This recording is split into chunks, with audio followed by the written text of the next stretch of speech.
Hi, this is Akhil Mittal, Senior Fund Manager at Tata Mutual Fund.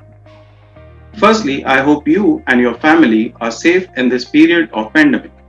The recent times have been very challenging with wave 2 of COVID hitting us, but I'm confident that we all will come out much healthier and stronger out of it. I encourage all of you to vaccinate yourself and your family to reduce any severe health issues. Since the onset of COVID in India in March 2020, there has been a considerable impact on economy and both government and RBI have taken steps to support the economy. Government has increased its fiscal deficit both in FY21 and FY22. The revenue of the government have reduced and the government has increased the expenditure to support the economy. At the same time, RBI has done rate cuts, infused massive liquidity in the system, and done regulatory changes to ensure that credit and liquidity is available to one and all who is in need of it. As a result, overall interest rates came down and anchored to a very low end. Post first wave, sometime in January 2020, RBI indicated that it needs to normalize the excessive accommodation done during the period of March to June 2020 and started operations to reduce the excessive liquidity in the system. However, soon wave 2 of COVID hit us and the economy needed continued support from both government and RBI. Government on its part increased the expenditure to support the economy, and RBI over the last two policies has shown commitment that it will do whatever it takes to support the economy, use all the tools available with it, and also keep in mind the medium-term inflation target. Hence, currently, the interest rates have anchored at a lower end with the expectation that RBI is not going to reverse or change its stance in near future. However, on the fundamental side, the inflation has remained much higher than RBI's medium-term target of 4%. Commodity prices have increased substantially and fuel prices have also risen. Government's borrowings on account of higher fiscal deficit have also gone up and it has led to a considerable supply side pressure on the market. RBI on its part has alleviated that pressure to a large extent by buying government securities both through open market operations and through the GSEC acquisition program. Going ahead, as the effect of pandemic reduces and economy starts moving towards normalcy, there most likely will be policy changes both at the government but specifically with respect to RBI. If we look at the overall interest rate cycle, we believe with inflation remaining high, the easing cycle is behind us, and what follows is most likely normalization of policy. We believe RBI will start operations towards removing excess accommodation from the system as and when things move towards normalcy.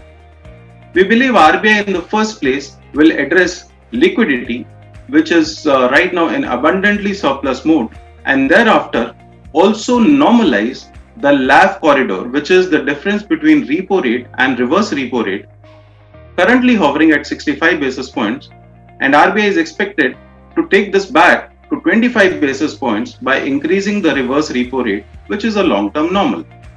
With this view in mind, it is imperative that our funds are positioned and we manage our funds in such a way that changing rate or changing policy environment has minimal impact on our funds and we move in direction of broader market movement.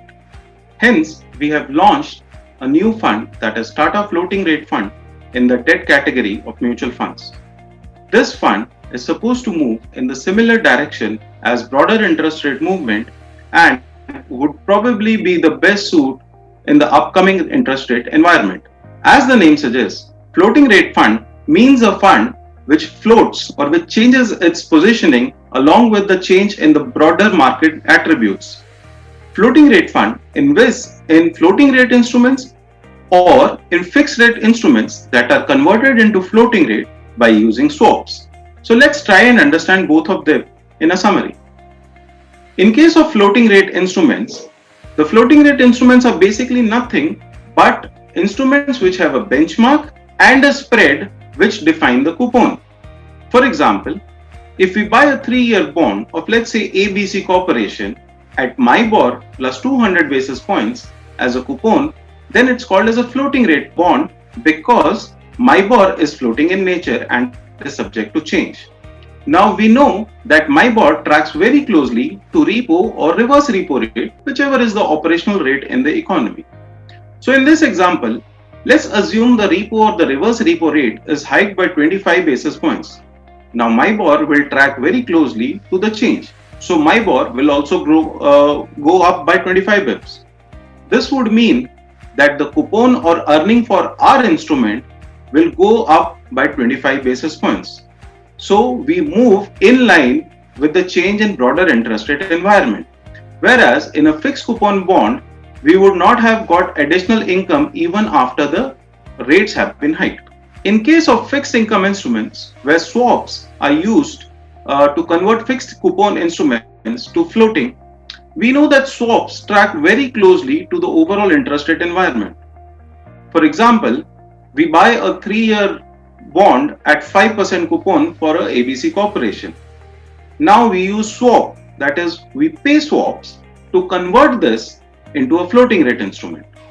Now, if there is a 25 bips rate hike in repo or reverse repo, the swap rate will also go up, which will mean that on our paid swap position, we will have some profit, which will partly or fully offset the loss that will happen to us because of our holding of a 5% fixed coupon bond. So even in case of a rate hike, our fund or our holding will be impacted lesser as compared to a case where we do not use a swap. As discussed in both the cases above, the fund or the attributes or the allocation of the fund will move broadly in line with the changes in the interest rate environment.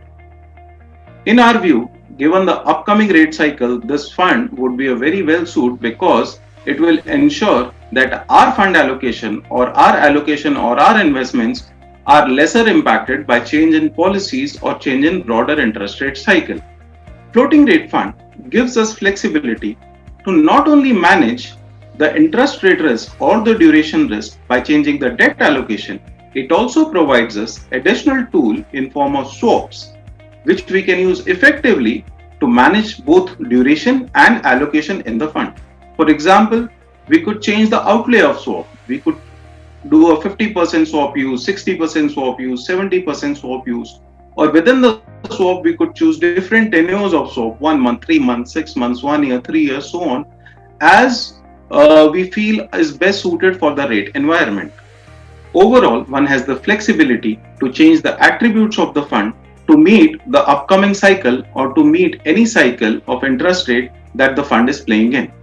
We believe the fund is very well suited for the upcoming rate cycle, wherein easing is largely behind us and we are here at status quo for some time, and thereafter the uncertainty looms higher.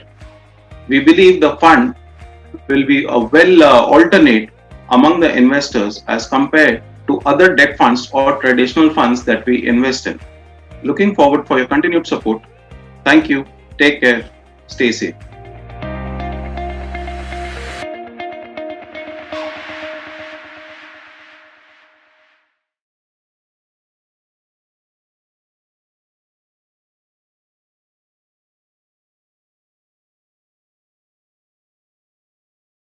Mutual fund investments are subject to market risks. Read all scheme-related documents carefully.